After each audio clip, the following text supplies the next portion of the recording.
Hey guys, this is Jay. Welcome back to the Atlanteans podcast. I'm here with Joe. Hey Joe, how you doing? Hey Jay, happy to be here, man. I'm working on my Abyssal King tonight. Wow. This is the second Abyssal King to feature on the podcast. So, so I just screwed up the recording, guys. So yeah. So wait, this is us. If we sort of sound a little bit not as excited, this is like the second time we've been recording this. So or maybe we'll sound more excited, more practiced, absolutely, more poised, more proficient.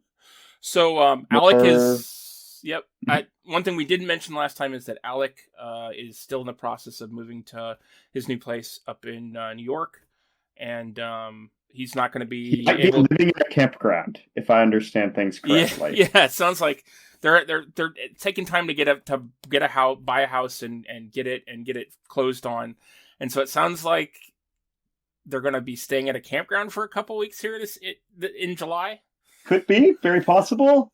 Not a lot of Wi-Fi at a campground. So, yeah. I mean, actually, maybe modern campgrounds. Who knows, man? Yeah, I don't know. Could be loads of Wi-Fi, but yeah. I mean, I think it'd be nice. Like they've been staying in their whole family's been staying in like a 1-bedroom hotel room, for the last like couple weeks, and so I'm sure getting out and having a campground and being able to like camp outdoors would be great for a couple of days. But I don't know if I could do it for multiple weeks. Right? Yeah. Yeah, I don't know, man. I mean, good on him. I don't know. Kids might really enjoy it. Who can say? And at least you're not stuck in being stuck in a small hotel room is its own pain in the butt. So yeah. You never know, right? Yeah. Yeah, and that's cool. We wish him the best. Yeah. We miss him, and we're excited for him to be back. When he's ready. Yep. So absolutely, definitely. We'll have some terrain for him to print as soon as his printers are online. More than enough terrain. Yeah. So, you're working on your Trollbloods, trying to get them done. Yeah, man, it's Nova season, so we're like, all systems go on Warmachine. We're playing tons of games, painting tons of models. You and I are both working on terrain. You more than me.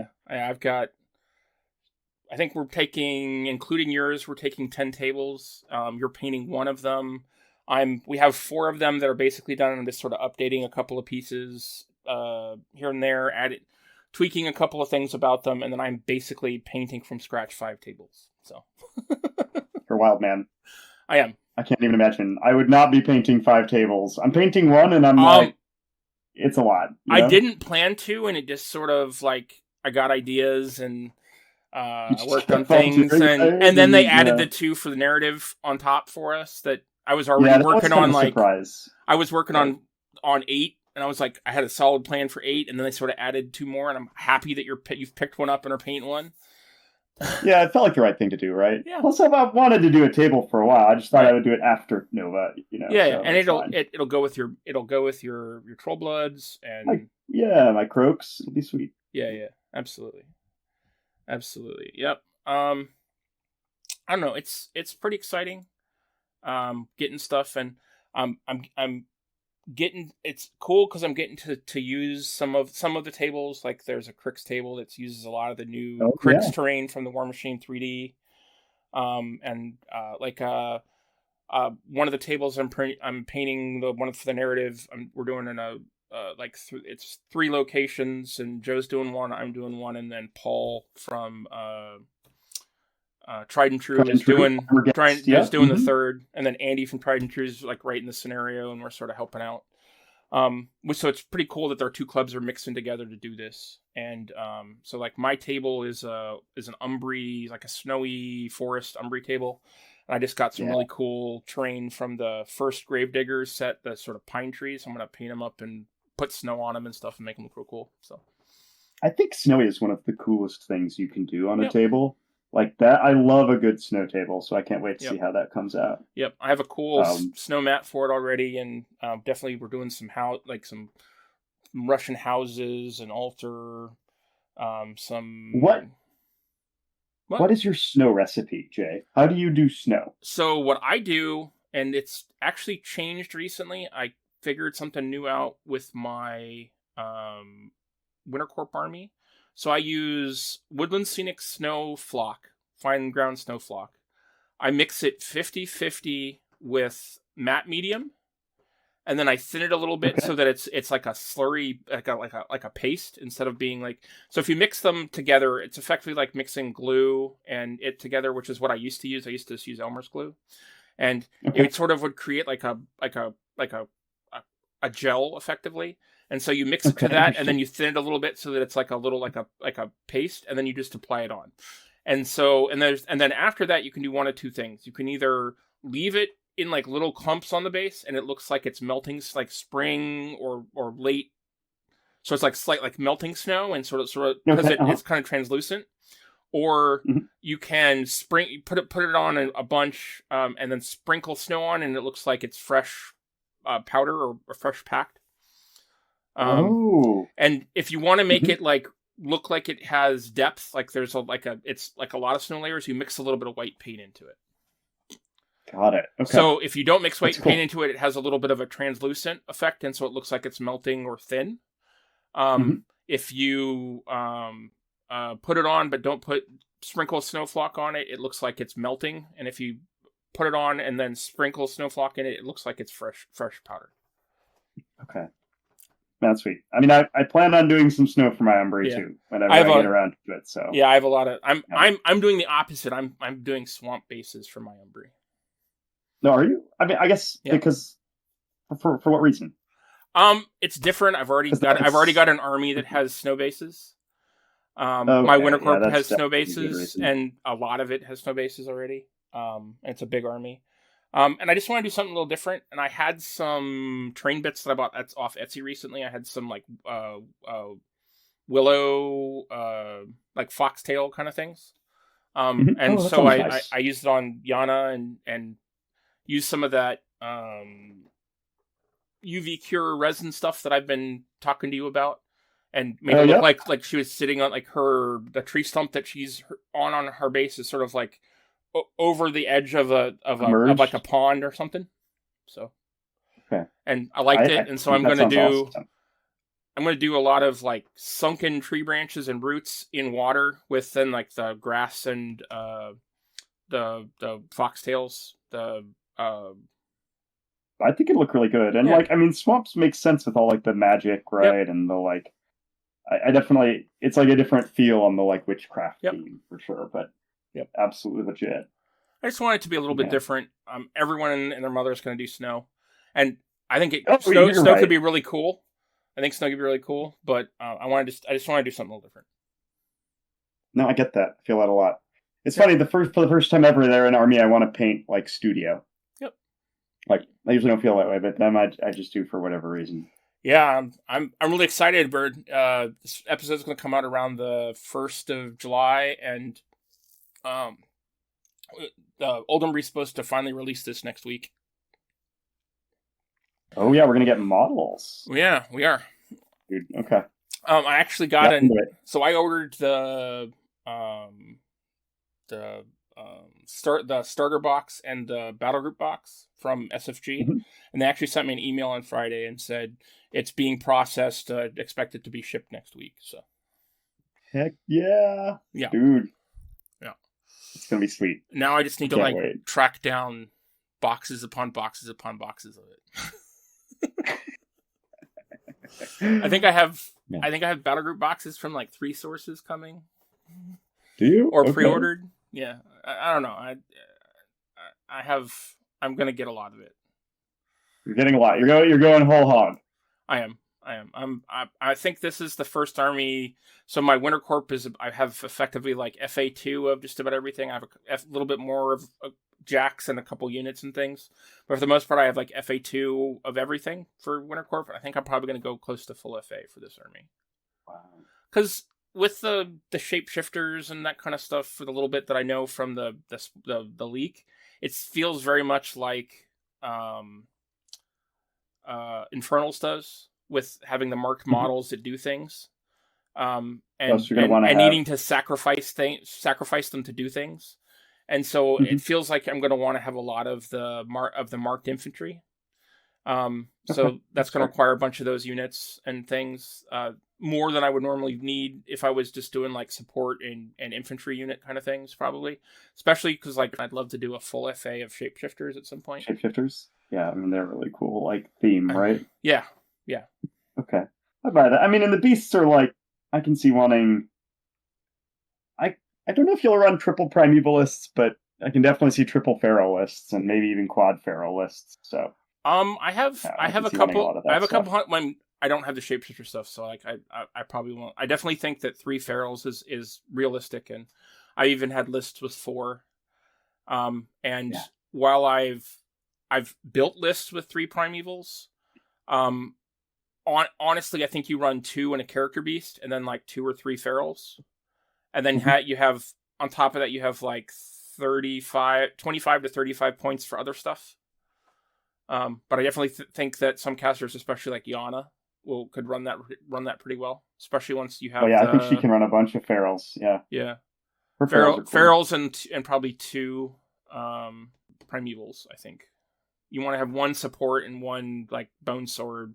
So one of the things we're going to talk about tonight is Old Umbrey. So we'll get more into details. So maybe is it time to just do that? Or I think it is. We have more news to do. Okay. I mean, so Cephalyx just got the Dark Operations army just got a update. They've told us that there's new dominated units coming, and it sounds like, from my interpretation, it sounds like they were going to be from the Mark IV armies, because you can't get the legacy stuff, so they'd have to make printable models for the legacy stuff. So I think that that they're going to be from the newer Mark IV armies. A couple people that I talked to tonight thought it was the other way, but I don't know. Interesting. Okay. And then that would make sense to make the models that can actually be, purchased within the game. Right. So like there'll probably be some Winter Corp. There'll probably be some, if that's true, it'll be Winter Corp. Can you imagine a dominated unit of Brineblood Marauders? I was thinking about it, but they're like kind of balls without all their buffs. Right. So well, I mean, we'll see. We'll see what happens, because the old Dominator used to like give them Repo 3, give them a move, and like have like bonus ability stuff. So I don't know. Yeah, I mean, it helps them like for sure. Then I could definitely see. And if they did like different ones that could capture different ones, because they're adding a new unit to the army. They're making a 50 millimeter shooting unit, a 50 millimeter base shooting unit. Sort of like, sounds like a replacement for the Bloat Thrall solos. They took all the Crick stuff out. And so with the update, I didn't remember that. Yeah. So they're making a new 50 millimeter unit that's going to come out by December for them to be part of the STL printing. Cool.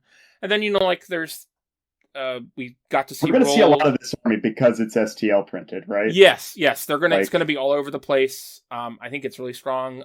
Peter O from that's running WTC this year and is one of the Warmachine hosts. Actually played in a tournament this past weekend and won with them, an 8-player tournament with Cephalyx. That's cool. One of his lists was like Siphon and 7 beasts. 7 monstrosities. They're interesting because before the updates, right, and before Kithos, they weren't very good, and they had been pretty darn good a while ago, right? But they weren't very good in the new Steam lore. They got a big upgrade. The coolest thing about them is that I think the biggest change that we know of is they made the unit that had the drudges and then the Cephalyx guy. They made the Cephalyx guy a unit attachment, and so you can attach either one of them to either of the 2 types of unit, and so you can like. One of them gives ambush and lets you ambush and advance deploy and lets you like replenish the unit when you kill enemy models. And then the other one, I forget what it does off the top of my head. But the cool thing is that you can now give that one to both types. So you could have you could have them with the melee unit, or you can have them with the ones that they used to be able to like. The guy could arc a spell through them or whatever. Now it's your warlock can arc spells through them, and then it kills them. And so you can have like an ambushing unit of arc nodes that your caster that can arc some reach that can now immediately arc node through. Yeah, So that's great with the, like, crippling grasp and stuff, right? There's some cool technique stuff. Let's see, what's his name? The guy that used to be the warcaster attachment that was from Riot Quest. I don't remember that. That's not in my time zone, sir. Not in my time frame, sir. What's his name? The new cadre that just came out has another warcaster attachment in there, and so they replaced him. I think is let's see, what's his name? Stygius. So Stygius became he's basically like a Magabaza. So he has heal and enliven and an attack spell. He still has his two melee attacks that if he hits, it doesn't do damage, but it's stationary living models. Mm-hmm. So it's they definitely did some cool tweaks to them, and I think as we get more stuff, especially like Exelon, Nostilla, and Aberration, which they showed off rules for as well, I think that they'll definitely get strong, and because they're 3D printable, I'm sure we'll see a lot of people with them going forward. It sounds like, so at the last AMA they told us that Crucible Guard was the next one of these armies that was going to get this STL treatment. But then at the end of the preview, they said that all the Crix units would be out by the end of December, by December 2025. And the next thing was going to be, and they hinted at, sounds like Pharaoh as being the next army. Yeah, it's something about a hog, right? Yeah. Which is interesting. Well, especially because only about half the army has digital sculpts. So like the war pig, the lights, and a couple of the unit stuff, and then the battle engine all have digital files, but like the Roadhog, the little lesser pigs, some of the like the older units and things, some of that stuff doesn't. So they're to do that stuff, they're going to have to sculpt only models, which is interesting. Most of the casters don't have digital models, so yeah. So we might get. I mean, maybe it doesn't mean what we think it does. You know, maybe it's like a partially redone stuff and partially. I don't know. I have no idea, but it's interesting. It could be interesting, and it's. I think they're taking this. It would be very easy to make this sort of like just like a reason to add value to the Warmachine 3D, but they're really making it as a way to sort of enliven some of the old stuff and get people excited, which seems to be, at least in my opinion, pretty good. Yeah, I'm not that interested in the hogs, but hey, I know a lot of people love them, so I was bring them back. I was very excited about them in the past. Then that could be sweet. I don't think I will touch them. I'm sort of set in only getting only really playing and getting prime armies from now on. But I think Old Umbrey could easily suck the next year or even longer. Even longer, right? Yeah. So who knows? Especially if you're gonna paint 4 FA of them, right? Yeah. Yeah, absolutely. So I think we've covered sort of the basics of what's going on. I think we want to get to our main topic, which is talking about Old Umbrey. What do you want to start with, Jay? That was kind of what I was going to ask you. I was like, obviously you usually start with like the Warlocks and the Warbeast and then the units and solos, but we don't have a ton of models. I want to ask you, Joe, what piece that we've seen so far are you most excited for? Okay, I like that. Yeah, it's a great place to start. I can definitely go there. Okay. Are we doing that now? Yes. Okay. All right. So the model that I'm the most excited about right now. Mm-hmm. Actually, this is maybe a terrible one to start with, but it is the one I'm the most excited about. Is the Veronoi. Veroni? You say it. He's in my top 3 for sure. Yeah. So this is the fluff behind this model is a solo. It's 50 millimeter solo. Yep. The fluff behind it is a flock of ravens, probably. Well, so Veroni is actually the that there's like a large bird in the center, that one with like the red head and beak, and then there's a flock of ravens around him. That's Veroni is the big one in the center. Okay. And he is Old Witch's familiar. Yes.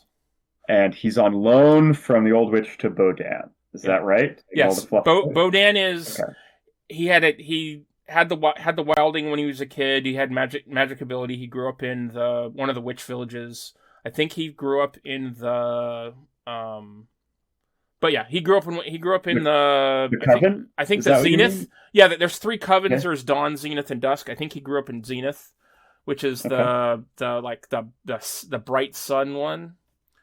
They're like the priests and the religious leaders and stuff of the cult. Each village, each section has like a thing. Like Dawn is the people and the caregivers and the support, the healing section. Zenith is the priests and the devout and the powerful, and then Dusk is the protectors and the assassins. Nightfall is what it's called. Nightfall is what it's called, but they're like he has when we get into the unit, it's the one that has stealth, and the guy has crit decap on his weapon. God, yeah. It's a good thing to have on your weapon, right? Yep. So Veroni is really sweet. Yep. It is, so I'll tell you some things about it. It's speed 9. Yes. It is a 14-12. Did I get that right? Sorry, 14-13 with flight. 14-13 5 with flight. It has 5 boxes. Yep. The thing that you most need to know about this guy, of course, is that it has Ancient Shroud. And so every time you damage it, instead of dealing, X damage, you deal 1. This is the thing the old Hermit has. Yep. The Book of Menoth used to have this. But it means that you have to hit this thing 5 times. Unlike all of them, this thing is it's basically a little corpse cart. It's a high-speed little corpse cart that gets corpses from both friendly and enemy stuff that dies around it. And it can spend the corpses to heal itself. Is one of the things it can do with them. So it's a 5-wound thing with Ancient Shroud that can heal itself with corpse tokens. Yeah. So if you try to put a little damage on this thing and leave it around, it'll come back.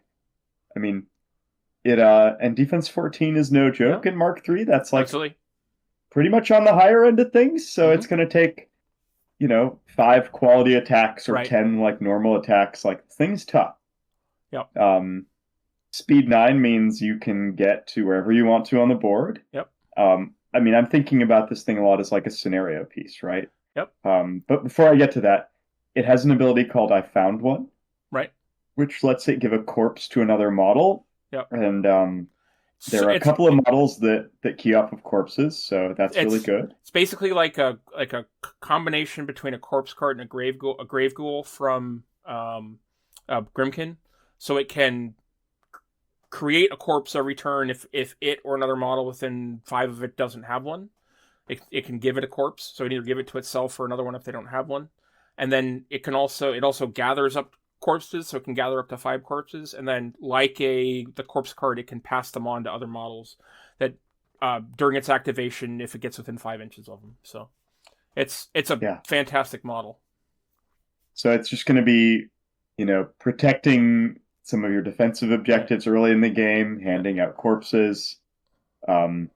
It can use its own corpses to upkeep spells for your leader. Yes. Awesome. So that's great. So it's just going to be supporting, hanging out corpses, and then in the end game, this thing's going to go sit on a scenario point and really be a menace because not very many things can kill this. A warjack can't kill Veroni, almost certainly. So you need to hit it 5 times. I've played 4 or 5 proxy and or war table games with this army, and surprisingly, Veroni actually can charge things and go contest objectives.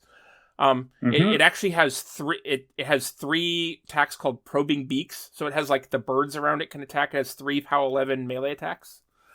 So it can actually go get there and kill small base single wound models and stuff like that, and get corpses for itself.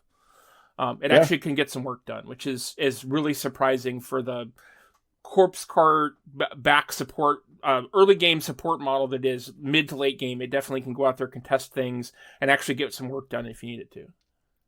Yeah, and it's just gonna be punishing when you decide to kill this thing to kill it. Yep. Like it's gonna take a lot. The fact that it's speed 9 and then it has repo 5 on top of it, so like charging 12 inches, 12 repo 3 at some point. It's repo 3 in my app now for some reason. In my app, it says repo 5. Does it? Okay. Yeah. Interesting. I don't know. That's weird. You're using your phone? No, I'm on my computer. I thought it was repo 5. My computer says now it says repo 3. So my computer says repo 5. Okay, maybe something weird's going on. Did you update this week? Maybe not. I don't know. I'll check. I thought my blimp was. Well, anyhow, let's move past this. It's not very good radio. Yeah. So I think this thing is sweet. I'm excited to put Surefoot on it from the rack. Because I think at defense 16, it's just an absolute pain. Like, it's going to be a great late game piece to like lock down the game. Absolutely. And I think this faction is going to want pieces that can hold terrain, and this is a really good example of one. I'd agree with that. All right, Jay, you wanna give us one you're excited about? Well, okay, so we I guess we'll just cherry pick from the top. So Jana is what I'm most excited about. Okay. So I have tried her out in Winter Corp, and she is much better than she used to be in Winter Corp. They did, when they released her into Old Umbrey, they did tweak her rules a little bit, and so she used to have the upkeep spell that gave basically Weapon Master but -2 defense. Battlelust, and they changed that to Fury Strength, which at first I was really against. Fury Strength basically gives a warrior model unit +2 to melee damage rolls. But one of the cool things about it is it can be multicast, so you can cast it on multiple things. And there's enough, so like the Primeval, one of its arms has Geomancy, and so like it can cast it on a unit if it's not in her control range.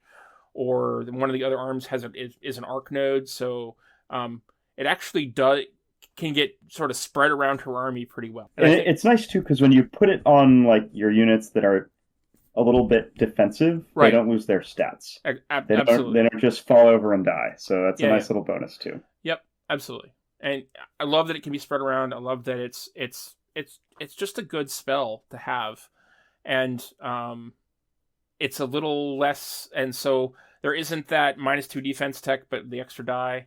Because there's certain things that would really get that and really want to have that in the faction, and so that tweak, and it also makes, like, for Winter Corps, it makes the Manowar, the melee Manowar unit makes them POW 16, so it gives them a little bit more teeth, so it actually like can really help them to be effective on the tabletop. Which, yes, the -2 defense wasn't a big thing, but it basically meant they would just get killed. I mean, their defense 10, so they go down to defense 8, and so they'd be auto hit by anything, and they'd just like take damage, and I just lost units sometimes. So in this time, it's sort of more of a, well, they can actually get in and be a threat, but their POW 14s are kind of weak, so I can throw +2 on them, and now they actually on the charge can get some work done, which is nice. Yeah, now they actually go get there. I like that. Yeah. The other thing about that changed on her is her feat. Her feat used to only affect living models in her army, so it was always set to be good. But now it affects all. So the first part of her feat gives all models in friendly faction models Pathfinder, which for Old Umbrey doesn't really do anything because they all have Pathfinder anyways.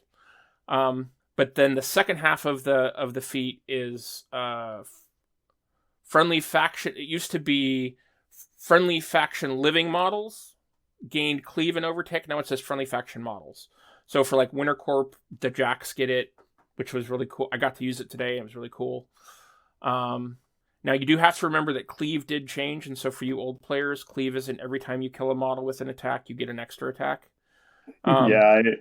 I made the mistake the first time I played this and like cleaved into a unit, and that's not how that works. It's once per activation. When a model kills a model, it can attack another enemy model in its melee range. But then with overtake, you still get basically a free attack on top of your other attacks, and you get to move an inch every time you kill something with overtake. So pretty strong.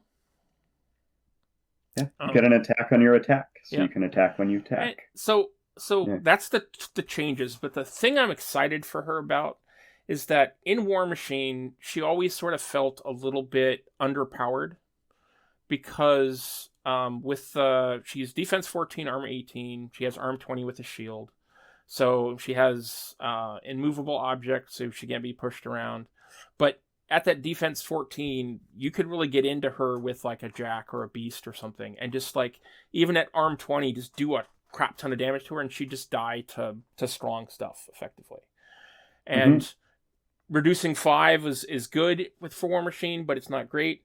And in Old Umbrey, being able to transfer the damage is really a strong way to keep her alive.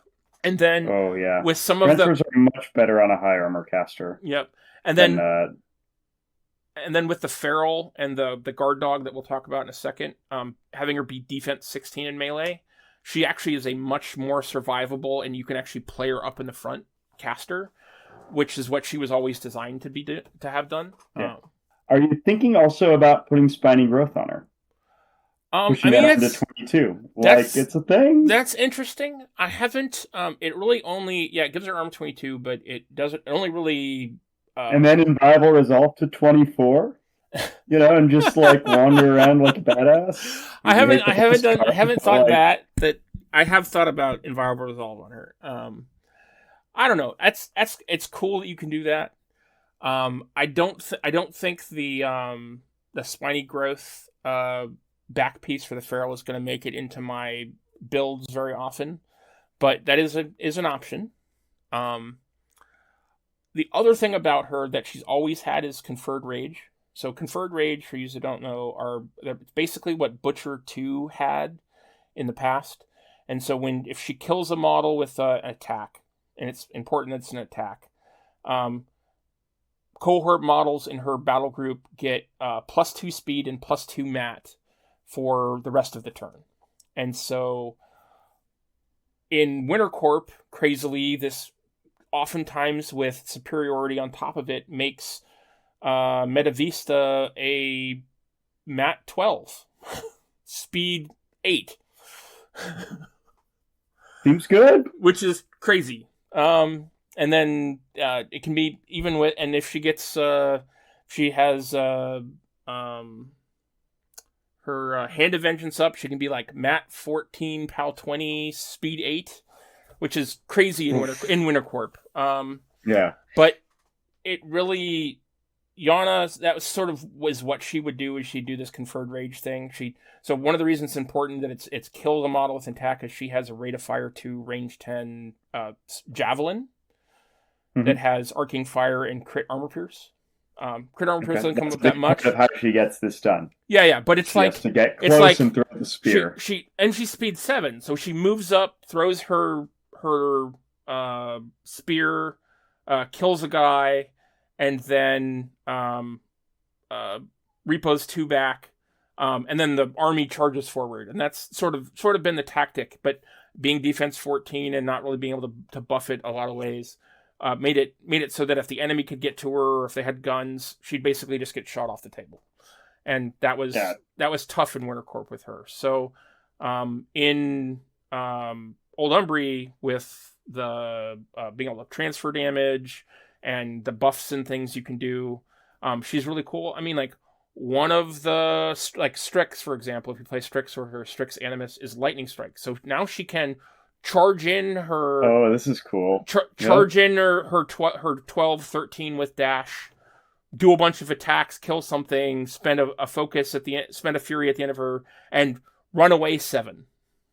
Oh, this is the kind of warcaster I love. Yeah. Well, you can put Fury's Strength on her too, right? Yeah, absolutely. From a Primeval, and that's way better than than giving your caster -2 defense, right? So. Yep, absolutely. Yep. Okay. Yeah. She seems fun. She has a lot more options. She has a lot more playability. She can play on the front line or a little back from the front line. She doesn't have to sit back and hide like she used to. She has a lot of flexibility. And that's what was missing from this really cool model when I was playing with her with Wintercorp. And she also didn't really, in Wintercorp, she has a couple of melee units and then jacks, but the jacks didn't benefit from her feet, and the melee units were sort of low defense, mid to high armor, and sort of tended to get shot down or killed. And so it wasn't really a melee, a fast attack focused army, which Old Umbrey absolutely is. So it plays into her strengths really well. No, she seems like she's going to be really cool. I mean, you sell me easily on a sprint caster. That's like my favorite thing in this game. So, and I mean, she's a bear. Not a very hard pitch, I guess. She's a bear cavalry caster that has access to lightning. Oh yeah, I mean, yes. She's always been cool. There's no doubt. Yeah. All right. So, what's your next favorite thing? I don't know if it's my favorite thing. I feel like we got to talk about the Feral to really talk about the faction. Yeah. Can we do the Feral? Absolutely. And then I think I want to cover the Primeval right after it, because those are those two pieces sort of define how your army is going to play, which is interesting because each one gives you it has a lot of variance and sort of like semi-obvious combos and some not so obvious combos, and what you're taking on them sort of defines like what your army's going to do. Yeah, and you're a Hordes army, so you're going to want. I feel like it's going to be hard to play fewer than 3 warbeasts. I think 5 or 6 is a realistic number. Yeah. All right, so the Feral. Yep. This is the we'll call this the medium. Yeah. So like it's a Khador army, so both of the warbeasts are heavies. This one is the cheaper one. It's speed 6. It's mat 6, rat 5. Defense 13, armor 16. So those are kind of like light warjack kinds of defensive profiles. 28 health though, so it is a little bit healthier than normal. Its baseline it has Pathfinder. Everything in this army finds the path, which is very nice. Absolutely. Its baseline ability is Vault, which is really cool. So you can force it after making a full advance to place it within 5 inches of its current location. Yeah. So and it is a huge mobility on these heavies. And it is a Fury 3 beast, so it's a little limited in things. But for a Fury 3 beast, what it can accomplish is still incredible. Yeah, I mean the Vrager's Fury 3, right? And it has Vault, and you just like it's.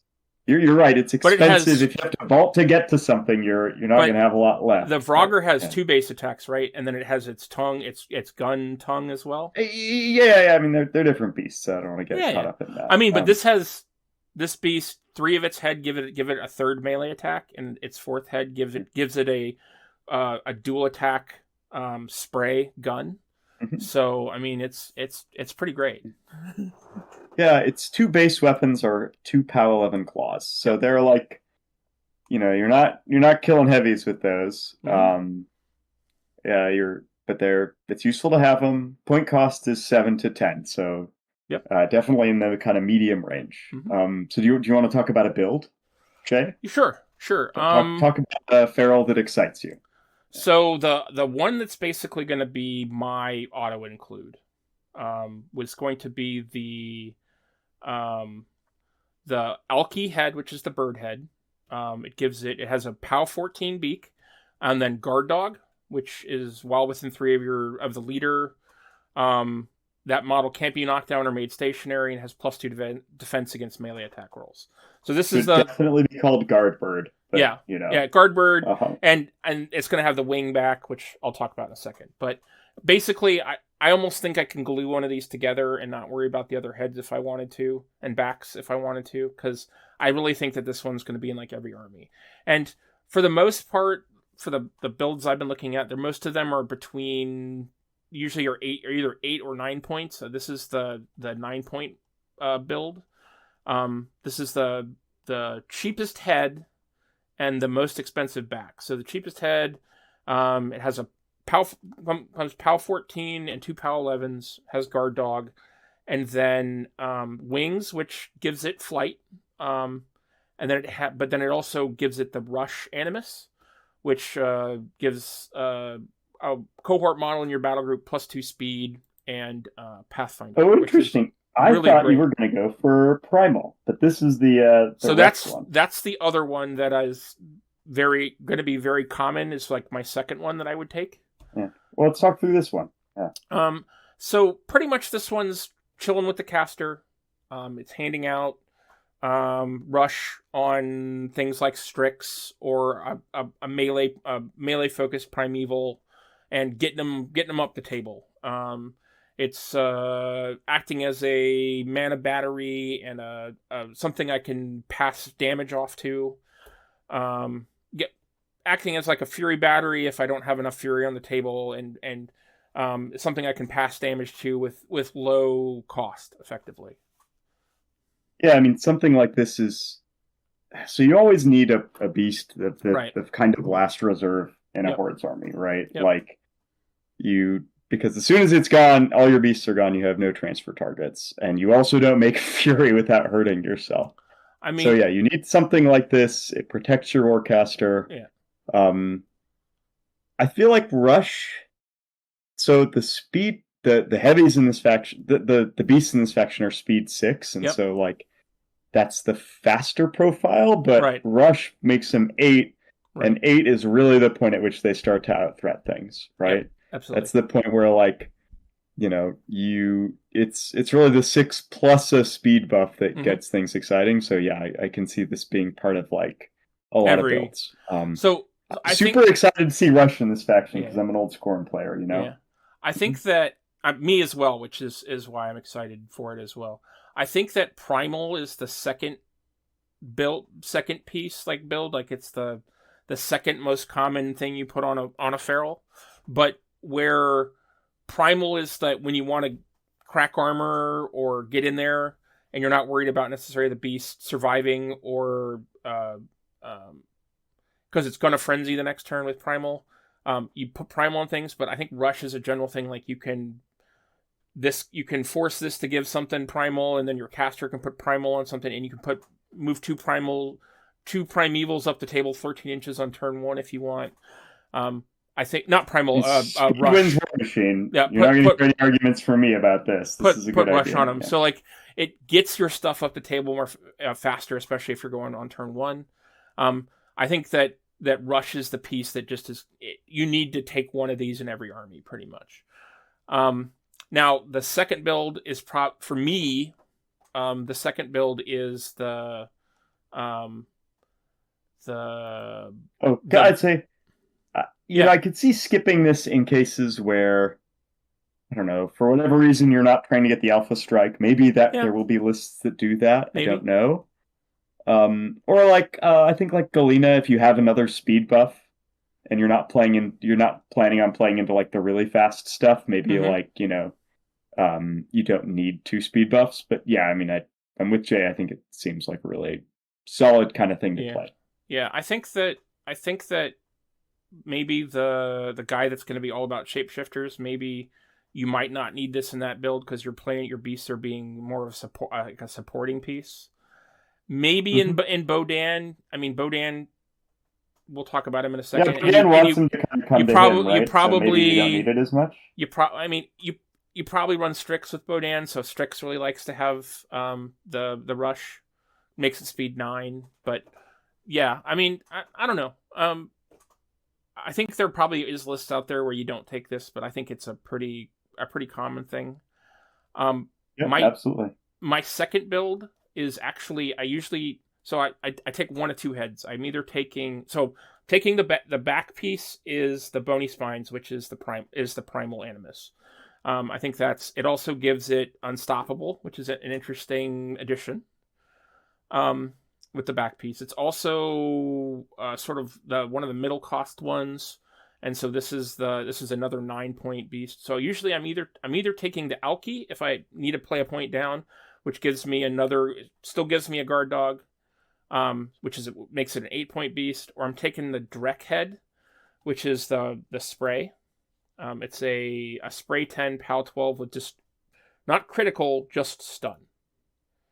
So a model tell us what stun is, because most stuff doesn't have stun. A model hit suffers -2 defense for 1 turn. It's a spray 10 PAL 12 that's just, I mean, it's only rat 5. But on a beast that can move 6 inches, leap 5 inches, and then spray 10, It's a pretty crazy ability. I didn't even think about that. Yeah, that means you can always have a defense debuff in any army wherever you need it. Right, exactly. And it's a spray 10, so you can hit multiple things with it. It's pretty good. It's pretty strong. Threat's that 17 inches, and it gives you another PAL 12 melee attack. So it's got 4 initial attacks. It's got the spray and 1 PAL 12 and 2 PAL 11 melee attacks.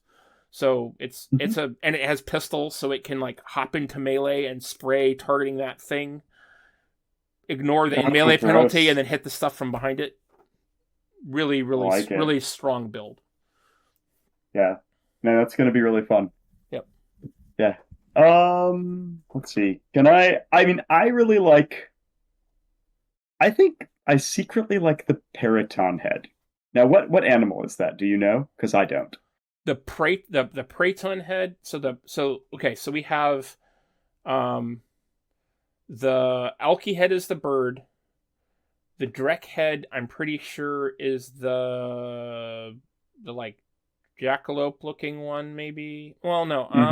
So there's a wolf, a bear, a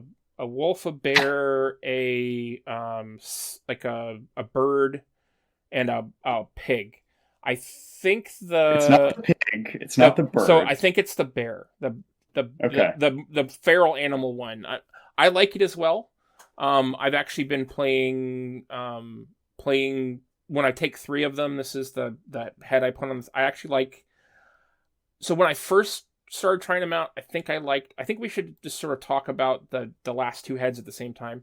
So the Praeton head gives you Blood Quenched, which is a cumulative +1 armor and +1 to melee damage rolls for every model destroyed by this, and that's this. It gives the thing a range 2 PAL 14 attack, which is the only one of the heads that has a range 2. It's the same thing that Butcher does in Orgoth right now. I've actually got it up to like +5, which is pretty gross. Yeah. At the same time, the Razorback head gives Berserk, and it's a PAL 15 attack. So it's a range 1 PAL 15 attack. So when I first started playing it, I definitely liked the Praeton head the best of the 2 sort of melee focused heads. But if you're not hitting, you're not getting the buffs. Now, if you do hit a bunch and end up sitting something, you're sitting there like arm 19, arm 20, arm 21 if you kill 3 or 4 models.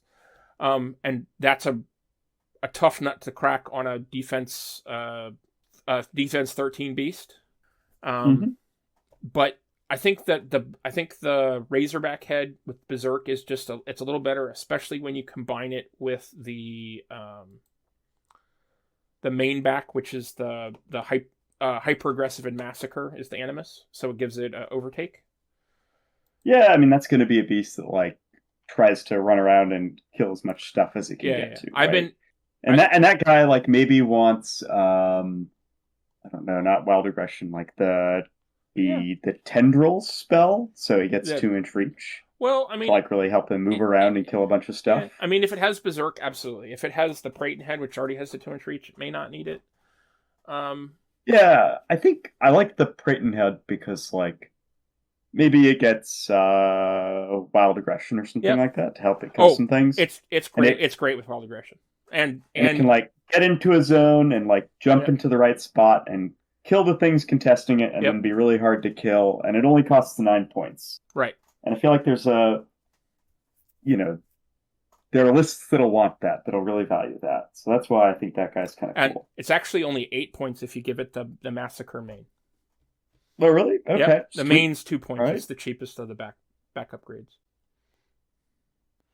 Yeah, so I mean, I don't know. I think there's a place for that. It's probably not your like standard, heavy build, but I think people will play it. And then the last back, the Quills gives Spiny Growth. That's what we mentioned before about giving the spellcaster gets +2 armor, and then if a cohort, if a non-warrior model damages it, it takes D3. Mm-hmm. So cohort models. Yeah, I mean, spiny growth will be good for casters that want spiny growth, right? And you could maybe make a really tanky Praeton if you want to. Oh, but absolutely. It's not going to kill a lot of stuff if it's like jumping and spending 1 to cast spiny growth and all this stuff. Yeah. So, kind of damned if you do a little bit. Yep. I think it's going to be I think Quills will be the least common of the backs that you'll see, but I definitely think that it has a place, and there will be casters that want to have it. Is there anything about the Feral that you want to mention before we move on? Yeah, I think, the thing to think about with the Feral is the Alki main version, not main, an Alki bony spine, for example. It's a 9-point heavy. It doesn't really do a whole lot.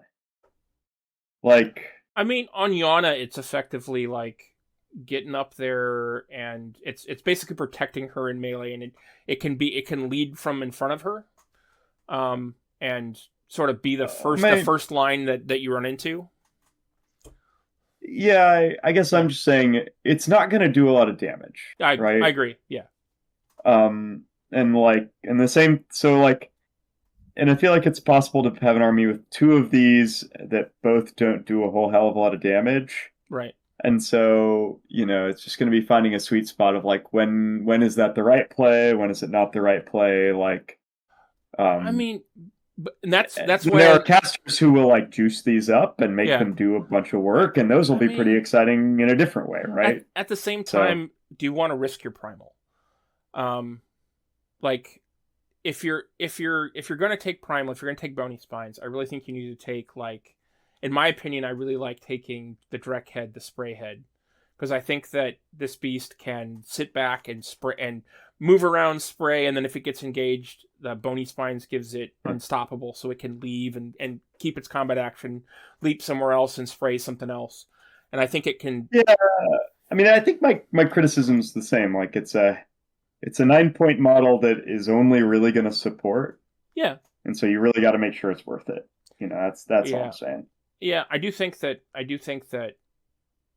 you're going to end up having 1 or 2 of these 9-point sort of supporting things in the army, and so you're probably going to be spending 9 to 18 points in support or more, especially if other stuff has support.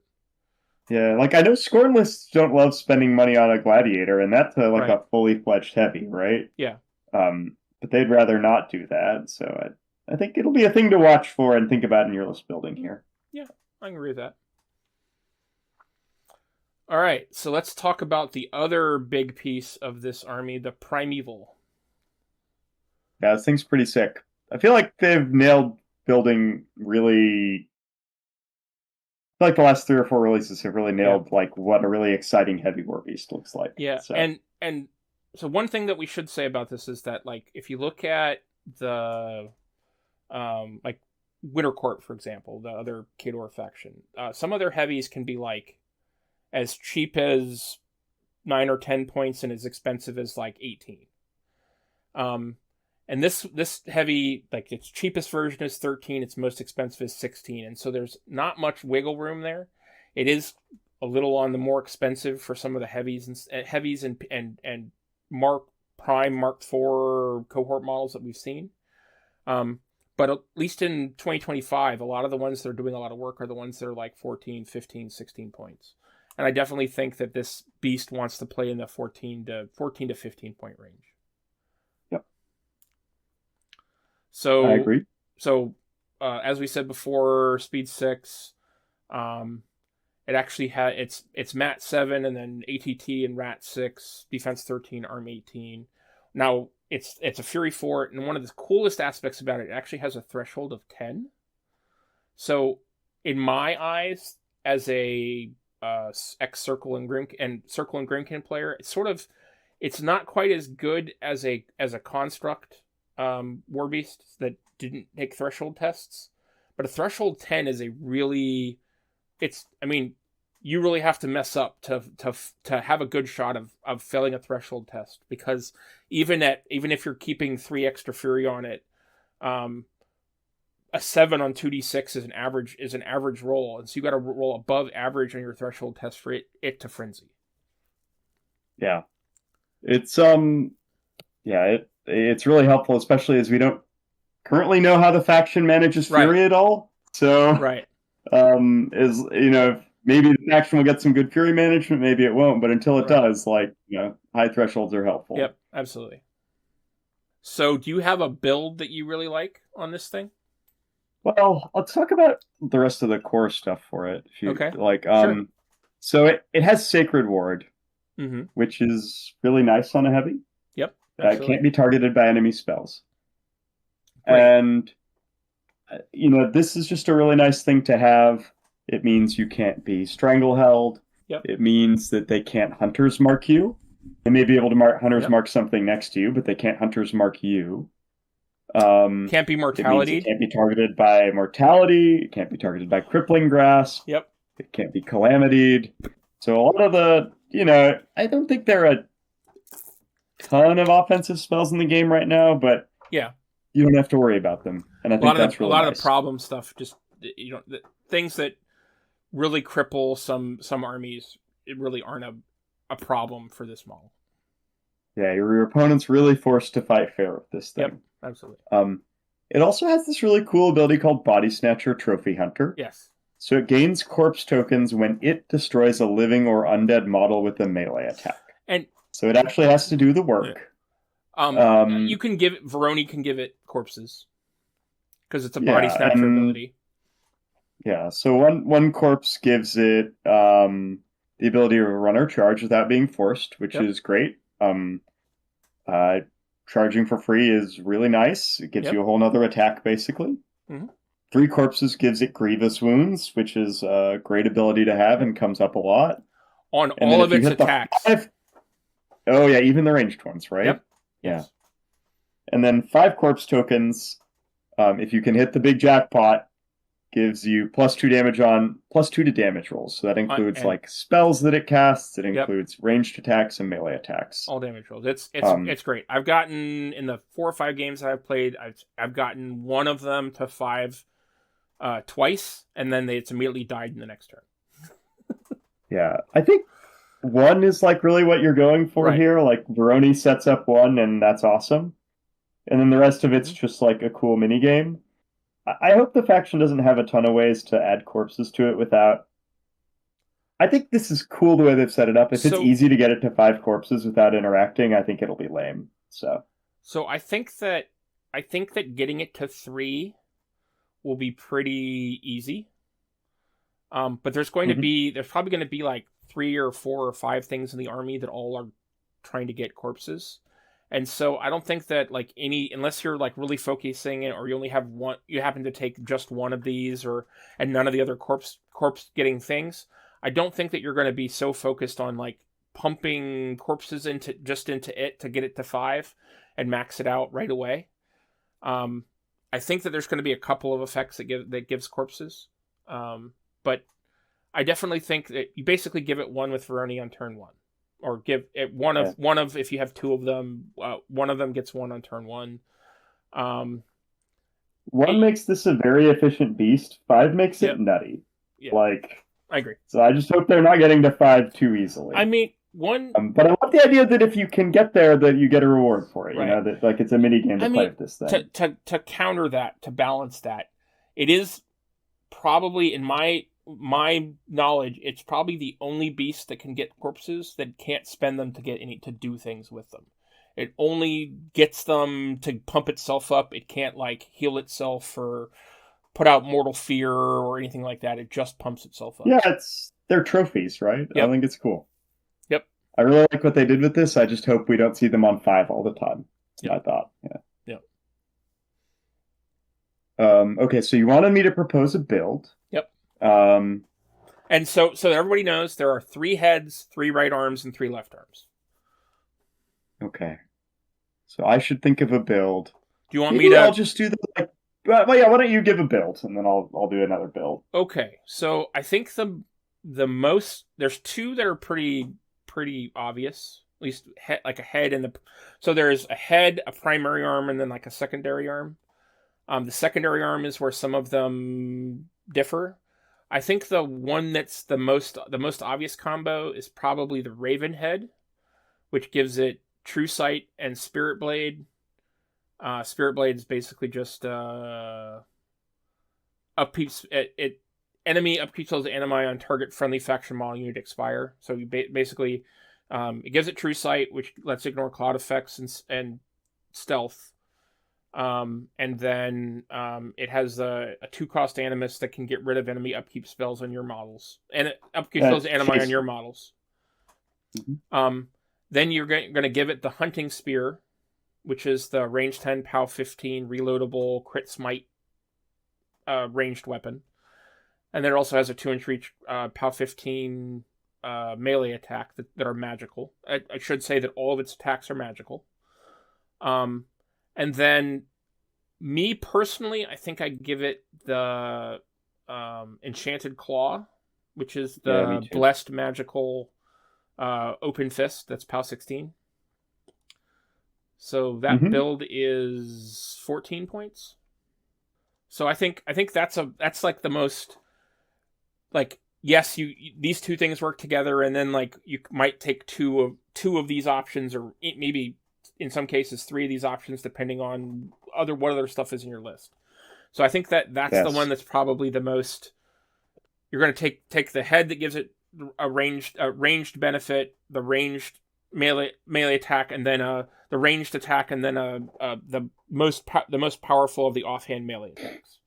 And it's sort of so you get heavy with like a pretty good gun. Mm-hmm. It's reasonable in melee. Yep. Like And for me, who is this heavy most exciting with? So in the games that I've played so far, the only heavy that it's felt good in, the only caster it's felt good with is Galena. Yeah, I was gonna say this seems like a Galena special. Yeah. Yeah, and I think you only need maybe one of them. Maybe with Galena if you're playing a very like ranged heavy specific list, and then like the rest of your list supports and does defense and melee, maybe 2. But from my experience with the other casters, it's just felt like a very costly model that sort of sits back and does its own thing and doesn't really get into the battle. And for 14 points, it doesn't feel optimized. Yeah, I think so with Galena, it's good because she gives it refuge, right? Yeah. Which lets you walk forward 6, throw 2 spears, boost some of it, right? Walk back 6, and then you've got a pretty powerful long range gun. Essentially, is what it's giving you there. Yeah. That's what you're thinking, right? I mean, yeah, and crit smite is amazing if you're able to roll crits really well. Awesome! This is a great beast for you. I don't roll crits almost ever, so I think. Yeah, I mean, I'm with you. I think you don't always want this thing. Yep. The faction doesn't have a ton of ranged attacks. It doesn't. And this is one of them. Mm-hmm. So that's like a reason to think about it. Yep. Yeah, I mean, I am also mostly interested in this with Galena. I think that's where it's like pretty exciting.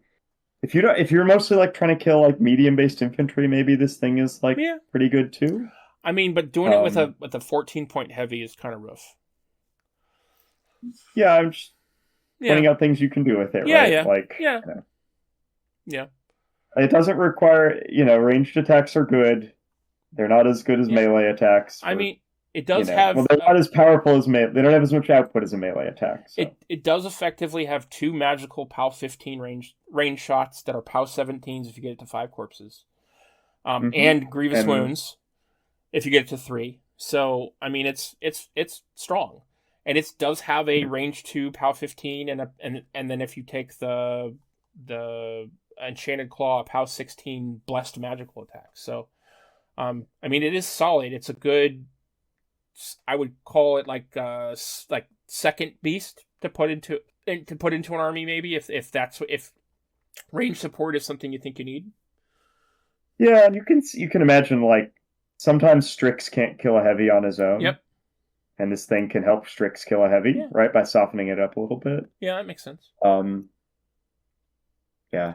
You got to be careful. One thing that's tough about it is it's really fury intensive.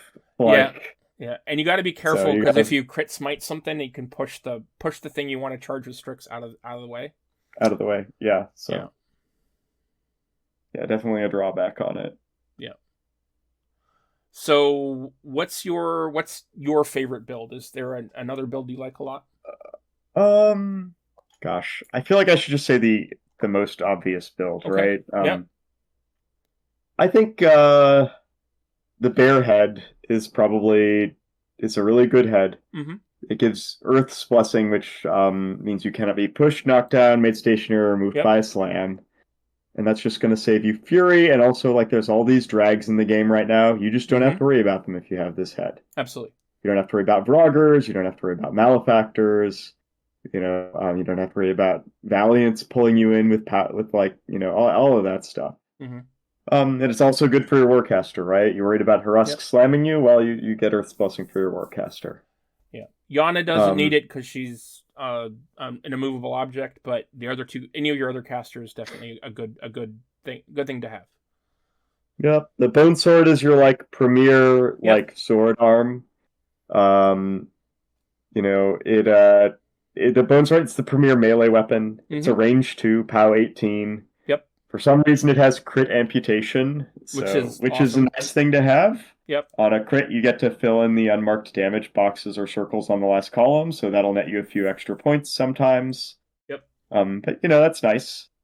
But POW 18 is kind of the highest POW weapon. Mm-hmm. And then you can finish the melee build off in a couple of ways. Yeah. I still really like the Enchanted Claw. I think it's really good value. It gives you another POW 16. Yep. It's blessed, helps you get the job done. But, there's also an Enchanted Shield that can give you, +2 armor. And that's nice because it lets you go to a 13-20, and that's like a great defensive stat line. Yep. We all know how good the Malefactor is. And, so that's... and as soon as shapeshifters are around, you can curse units with the shield as well. So you'll get an enemy model unit within 10. Shapeshifter models get +2 to attack rolls against chosen model units. So it'll help with hit fixing somewhat. Yeah. So I mean, it's a great bread and butter build. I think people will play it either way. I think you're 15 points. So I think you could argue on your need. Yeah. I think you could argue even to add the Ruined Skull as another option here, which is the third arm. It gives it an arc node. It gives it a way to force marked models into becoming shapeshifters. So like, if you need that shield wall bear lesser, you can pop it out early. Mm-hmm. It's 4 points, so it's the same cost as the claw, yeah. The claw, and it does have it's little short range 8, PAL 12, but it's a magical beatback gun, so you can use it to push things out of scoring and things like that. So yeah, it's always good to have a random gun, right? Yeah. So I mean, I wouldn't disagree with that either. Right. You can also go both heads, right? Like, yep. I mean, Bear is, I think, a good default, but like, I think Raven's going to be Raven is like, if you're worried about Cloud Walls, you choose Raven, and you don't have to worry about him anymore. You think so? I think the pick for, at least with the Bone Sword main arm, the pick is between Stag and Bear. So Stag gives you Serenity, which helps you with Fury control a little bit, and gives you Undergrowth, which is, yes, it costs 2, but it's -2 defense. So having a melee caster charge into melee, pop an Undergrowth, making the enemy's caster -2 defense, and then beating up on it in melee, that's a strong thing it could do. It also gives it some protection if your opponent doesn't have access to Pathfinder, because it slows down the stuff around it, because everything within 5 has difficult terrain. Yeah, I mean, all the heads are good, right? Actually, Raven is the worst head, I think, pretty unambiguously. I would agree. I mean, Spearblade is a pretty bad animus, but yeah, in the cases where you are worried about playing into a Cloud Wall, this is like an easy out, right? Yeah. So. And we should mention that both Bear and Stag give it an extra PAL 12 gore attack, or bite or gore attack. So gives it a third attack, and then the True Sight one doesn't. Yeah. So then I guess there's like one more set of builds. I think basically talk about. I think pretty much. So in my opinion, I think pretty much Raven, you basically just, for the most part, are just going to take that with the hunting spear. I think that you pretty much you need to pick what your, I feel like you pick your right arm. You pick your right arm, and that helps the rest of it. So you're either picking your bone sword and making a melee thing, or the other arm is the ancient staff. Yeah, and so this is the cheaper of the 3 arms. It gives the model a POW 13 range 2 magical attack, and then Geomancy. Geomancy is the ability that the Woad Wardens, the Woad Warden, the heavy from Circle had, where you can force it to cast one of your caster spell that costs 3 or less. When I first was looking at the Primeval, I was like, oh, that's really cool. I'll probably take like 2 of those with Bodan, and I'll sort of play Bodan like Kruger 2 and arc a whole bunch of spells and do a bunch of stuff. And I didn't think that I was going to really take this weapon outside of stuff. But the more I looked at it, and especially after they released Jana and they updated Jana with Fury Strength, I really think that taking a Primeval with this weapon with Jana is a really strong play, because you can arc a Fury Strength onto her or onto one of your melee units. She has a spell called Spirit Fang, which is a range 10 POW 12 that on hit is minus 2 speed and defense for 1 round. So it's a speed debuff and a defense debuff, and he doesn't really get cast that much. Too. What? Yeah, it's on the rack too, I think.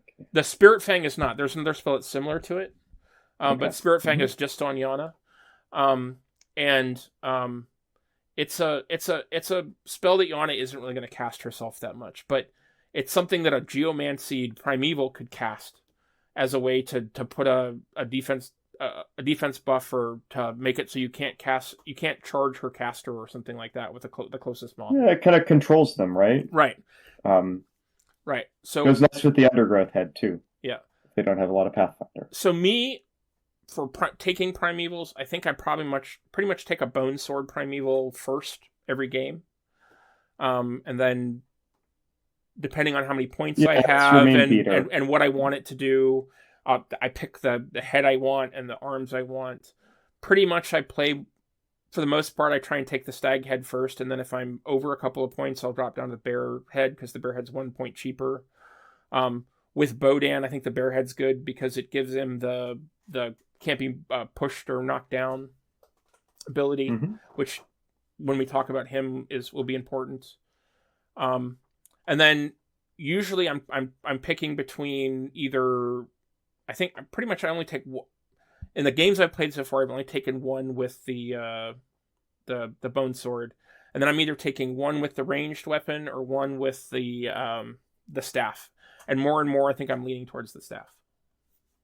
Yeah, I'd say with the staff, I pretty much always like to pair that. I think I would always pair that with Enchanted Claw. I would agree as well, because otherwise you get a heavy that just can't kill things, and I think that's real bad. Yeah. So I think you want to give a good offhand to if you're going to choose the weaker right hand. Right. Yeah. I mean, there is some argument. So if you take the bear head, you take the staff, and you take either the claw or the skull. That's the cheapest build. That's the 13-point build.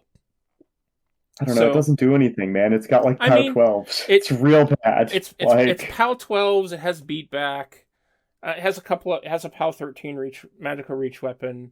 It's casting a bunch of your caster, whatever your caster is, it's casting their spells.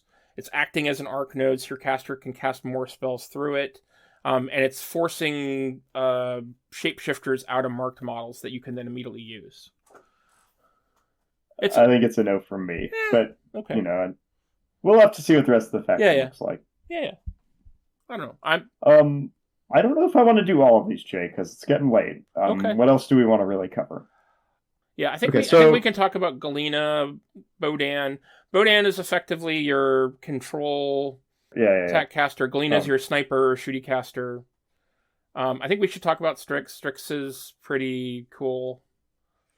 So Strix reminds me a little bit of Mullet Karn. Yep. Speed 7, Mat 7, Defense 14, Armor 17. So he's got kind of an Angelius or a World Warp Wolf kind of like defensive profile. 4 Fury. Yep. He has Admonition just on his card. So once per round, when an enemy model advances and ends within 6 inches of him, you can move him 3 inches, which is a really nice piece of defensive tech to just have built onto you. Okay. And then he has Future Sight. And he flies, so when you Admonition, you can't really box him in the same way that other models can. You have to work a lot harder. Yeah, and he's Speed 7 base. He has Eyeless Sight.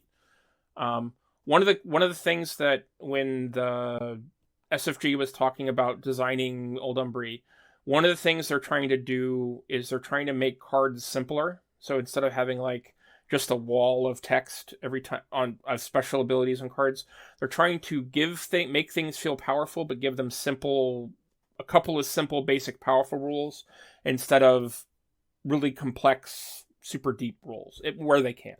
And Strix is one of the first examples of that with both Admo and Future Sight on its card. Future Sight's really nice. You know, it mostly just means you can try to press your luck, right? Boost after the fact. Yeah. Yep. So it makes it, if you roll a little bit low, you're ready to go, or you can try to, roll that hard 8, and sometimes you'll get it, and you'll just be a lot more efficient. So it adds a little bit to its damage output, which is nice. He has 3 attacks. Yep. Agor, which is range 1, POW 16 with Brutal Charge, so plus 2 damage on the charge.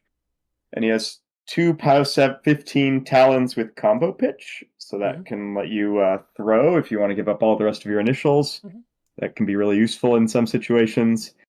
And then it has Lightning Strike as an animus, so when you kill if you kill a model with a melee attack during your activation, at the end of it you can immediately make a full advance. With Jana, that could be a 9-inch advance, which is crazy. Right. Not sure if anybody else pumps the range on it, but it lets you kill something and get out, which is really nice for building up an attrition advantage. Yep. Yeah, I think Strix is he's really good. He probably doesn't want to play in every army, but any army that has a melee threat, so like Jana that can speed him up and make him Mat 9, speed 9, Mat 9 with conferred rage, or Bodan that wants to get up in your face a little bit and control the board. He's basically the piece that goes, all right, I need you to go kill that thing. Go kill that thing. He gets really scary if you can get him a buff. Yep. He doesn't quite kill heavies on his own, right?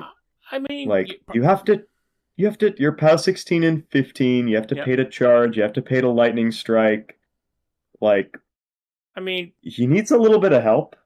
I think if you want to kill a heavy and sprint away. I mean, he's their primary primal target. Like you primal him, he's Mat 9. If he's conferred range, he's Mat 11. POW 18 with 2 POW 17s. And he just does work and then zips somewhere else on the board afterwards, either deeper into the enemy lines or back somewhere safe to control things the next turn. Yeah. But if you primaled him, he's going to and you zip him back, he's going to frenzy on your own Kais. So, well, I mean, if you put him with your own stuff, if you put him where he can't see anything or can't go after anything, then you don't have to worry about that as much. Yeah, I mean, for the play pattern that's like trying to get him in and back to safety, I think you don't. I mean, you don't do that with. I mean, pretty much Strix is a missile, and you're basically sending him out, and so you can yo him a little bit, but if you're gonna go try and kill something that has a high armor stat, you're basically primaling him, rocketing him off into the enemy lines, and then having him go deeper and contest something so you don't lose a game, or stop or contest something and then letting him die. Yeah. I mean, he is defense 14, so he is. You could do that trick you were talking about, where you put the +2 defense upkeep on and make him defense 16. He really likes Surefoot, because knockdown is one of the great ways to deal with admonition. Defense 16 admonition, he's going to be tough to handle. Right. Real late game powerhouse. So, yeah, I think he seems really fun to play. I would definitely be looking at him in a lot of my lists. Yeah, absolutely. I think he's in 2 of my 3. So, do you want to talk about the spell rack, or do you want to talk about the chosen unit? Well, let's talk about let's do the chosen, and then end the witch marked totem, because I want to know what the thing witch marked totem is actually for. It's really cool. Okay, tell me about the witch marked totem. Okay, witch marked totem. So, the witch marked totem, on paper, it's not that impressive. It's 2 cost. It's a stationary. It's a immobile model. It's defense 5, arm 16, has 5 damage boxes, and advanced deploys. So it's a construct. It's basically, when I first looked at it, I thought it was like a point filler for the command starter, effectively. However, in playing it a couple of games, it is awesome because it has, like some other mobile models in the game, it can teleport. It teleports 10 inches every time it moves instead of 5 or 8 inches like a lot of other stuff does. And so once per turn, anytime brings activation, places modeling where complete within 10 of its current location. So you AD it. If you're going first, it starts 9 inches on the table and it goes to 19 to 29. It's very easy to go contest something or help control a flag, something like that. The things that make it really cool is that so enemy models it has a rule called Briar Thicket. So enemy models without flight entering or interactivation within 2 of it suffer a POW 10 damage roll. So warrior models damaged by this roll are knocked down. So you don't have to kill a warrior model. If you want to go in and try and kill it, not at ranged or with a spell, you're going to take a POW 10 damage roll before doing it. And then on top of that, while within 5 of this model, enemy models have -1 armor. So with this 10-inch teleport, you can like drop it into the middle of an enemy army right before you charge in with all your buffed up beasts, or before Jana throws a spear to help her kill something so that she can trigger conferred rage. And it's just bouncing into the enemy army, and they have to deal with it. It's a arms defense 5, arm 16 model that they have to deal with, that is debuffing stuff and doing damage to them that they have to deal with before they can come to you. Yeah, it's like a really cheap contester for sure, right? And cheap contester that has a bunch of other like cool in the butt to deal with. Yeah. I can see that. It's not that impressive, but then like it can be the thing that lets you kill a caster or kill a key model so that something can't charge you back, stuff like that. It really is. Yeah, -1 arm like turns a lot of things on, right? Yeah, and it's 2 points, so it fills a lot of holes that a lot of these prime armies leave. Okay, I like it. Yeah. And then the chosen. Right. So the chosen is they're a 3-man character unit. They're all 10 wounds. They're all speed 7, mat 7, defense 14, arm 17. They all have Pathfinder. They all have magical weapons. They all have the same 3 abilities. They have Divine Inspiration. So you roll when attacking enemy models, you get an extra die on attack and damage rolls, drop the lowest. They all have Righteous Vengeance. So if a friendly friendly faction warrior model is destroyed or removed from play within 5 inches, they gain vengeance, so they can move 3 and make an attack in your maintenance phase. And they all have Sacral Ward, the same ability that the Primeval has, so they can't be targeted by enemy spells. And that includes Animire spells. Mm-hmm. So then there are three of them: Dawn, Zenith, and Nightfall. Each of them has like little small tweaks that make them individual. Dawn, the first one, has blind on its mat 7, 2-inch reach, POW 15 spear. So it's not crit blind. It's just I hit this model and I blind it. 2-inch reach, blind. Nice. Zenith has a range 1 melee weapon, where the other 2 have range 2 melee weapons, but his melee weapon has Flame Burst. So if you kill an enemy model with this weapon, other enemy models within 1 inch gain continuous fire. And then Nightfall is the one we sort of talked about before. He's the only one of the 3 that has stealth. And then his weapon has crit decapitation. Yeah, you pointed out when we played our game that, like, this guy is the one who is in the front because he has stealth. Yep. Which I thought was smart, and he's got a 2-inch reach weapon. So turn 1, in my opinion, I think you put Zenith at the front of the unit when you deploy them. And so Zenith moves forward, and Zenith is the one with the 1-inch melee weapon that has flame burst. And so it's the one that like runs forward. You put Nightfall in front because it has stealth, and you put Zenith. You put a Dawn in the back because it's the one that has blind, because it's the one you really want to have like get up there and blinding something and then charging it with something else is a really powerful combo. Mm-hmm. Yep. And with divine inspiration and a mat 7, it's pretty likely that you're going to hit most defense 14 or less things. Yeah, and like you as long as and once you hit with the spear, then you're really going to hit with the other things, right? Exactly. Yeah, they're cool. They hit like trucks. I mean, with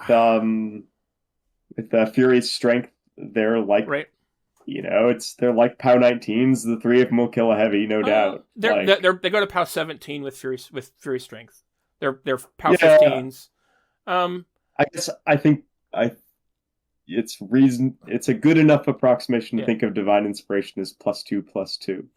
Yeah. So I guess that's what I mean by like 19. I guess for me, I think they're really strong with Jana. At least of the 3 casters we have right now, they're very strong with Jana.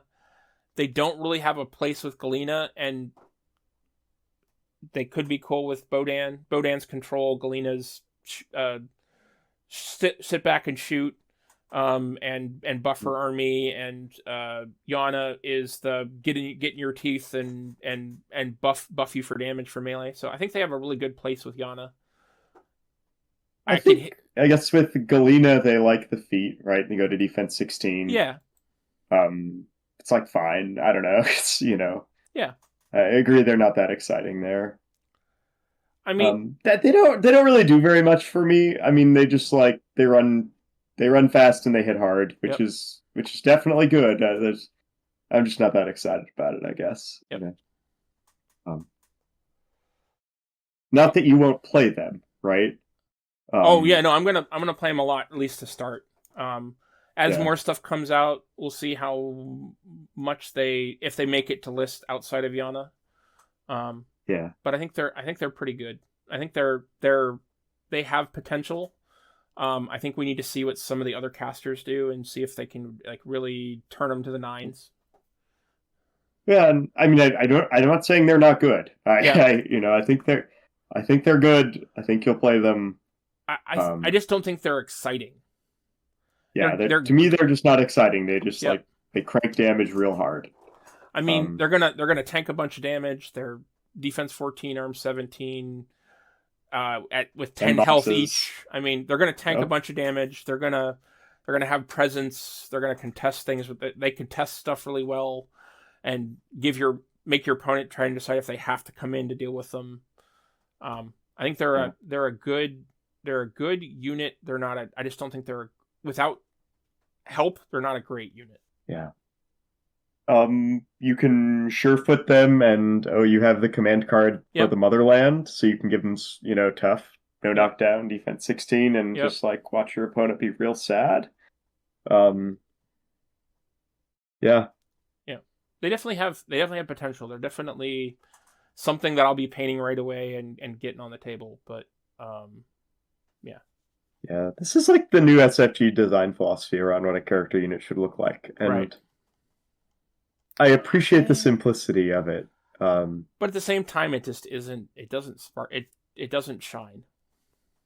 Yeah, and maybe this is like the only unit of real like melee beaters in this army, and you'll really want them for that reason. I don't know. I'm pretty sure some of the shapeshifter is going to be pretty fantastic. You're right. Yeah, this should be. And that. Yeah, that. It would be weird if they were the only melee And we know there's a unit of Bear Cav coming, so I don't necessarily know that the Bear Cav are going to be like the be all end all of melee combat, but we know what Jana's Bear does. They're at least going to have one PAL 14 attack probably. So yeah. All right. Any closing thoughts? I think that for the stuff that we covered, I think Old Umbrey is definitely going to be cool. I'm definitely excited for something that's a little different than what I've been playing, but also feels very similar to some of the armies I've played in the past. Is there anything that you really are worried about with Old Umbrey? From what we've seen, it's really hard to say because you don't know the whole faction, right? I would say they are great in melee. Yep. They have a lot of really good melee speed and hitting power. They have a lot of good tech that's like defensive tech. Right. They have Earth Sanctuary to give cover. They have Windstorm to protect the army from ranged. Mm-hmm. The heavies are naturally spell warded and can prevent themselves from being moved. All that stuff is awesome. They don't have much ranged presence so far. Yep. So that's kind of a weakness. The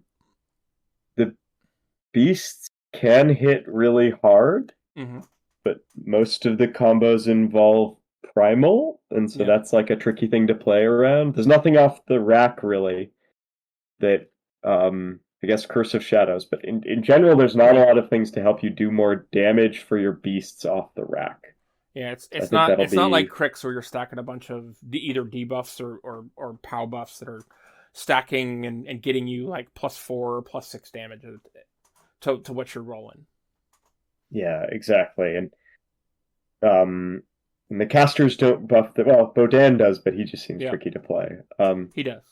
There's no fury management so far to speak of. Yep. I think there will be some, but unlikely that there won't be any. But that's going to be a thing to think about. Yeah. I think there will be some. I don't think it'll be as effective as a lot of, at least of the Warmachine fury management that I've seen so far. I mean, you could just if you're really worried about you want to run a bunch of beasts and really worried about fury, you could just play Bodan, who's an Arc 8 caster. Fury 8. Yeah. Yeah.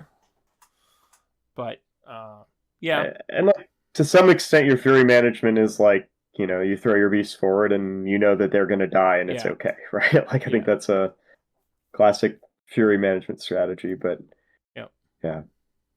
I mean, really nice rack though. Just curious to see what the other units look like and all those kinds of things. Hopefully, I don't think we'll probably get something this week, but maybe because stuff comes out after the Warmachine Wednesday, so the stuff is officially out on Thursday and Friday. So, probably the week after, maybe we'll see stuff. Yep, that would make sense. Yep. So kind of lining up the next round of pre-orders. Yep. If they're ready. Yeah. Well, so we know that the Cephalyx, Exelon, Nostella, and Aberration come out the beginning. Are supposed to come out the beginning of August. They've said that. So the people that have subscribed to the year of the app will get their stuff, and then probably a week or two they'll come out for retail sale. So probably in August, we know that. We've seen the Colossals for Dusk and Crix, so those are probably somewhere. But then Old Umbrey is going to start to be releasing now too. So I think it's going to come down to what they feel they can produce and what they can get out and have available for sale and how the pre-order structure will work. I'm hoping that we'll get the next box for Old Umbrey at the beginning of August, because I know I'd like to have at least some of the models in it painted for Nova. Yeah, for sure. And everything that comes out in July painted for Nova. So, I mean, I think it would make sense. Yep. We'll have to see. Their timelines are just so ambitious, right? I agree. Yeah. All right. So, is there anything else you want to say before we close out the cast? No, man, that's a wrap. All right. So, definitely check us out, our social media links and things. In the links below, you can find our link tree, which gives you links to all of our other social media accounts, our YouTube channel, things like that. I said this at the end of the last cast. I'll say it at the end of this cast. If you get a chance, and don't feel like you have to, but if you get an opportunity, please leave us a like, leave us a comment, interact with us. We definitely are interested in growing our cast this year, with the new all the new stuff coming out and the stuff that we're doing, and it definitely would help us out if we're able to give us a like or leave us a rating on Spotify or Apple Podcasts. And just let us know what you're interested in, what you want us to talk about. Because we have ideas, but we want to make sure that people are listening and people are excited. All right, so I think that's it for the show. Thank you very much for tuning in, Joe. It was fun. Thanks for coming out. Yes, it's a pleasure, Jay. All right, catch you all next time. Yep, talk to you guys later. Bye.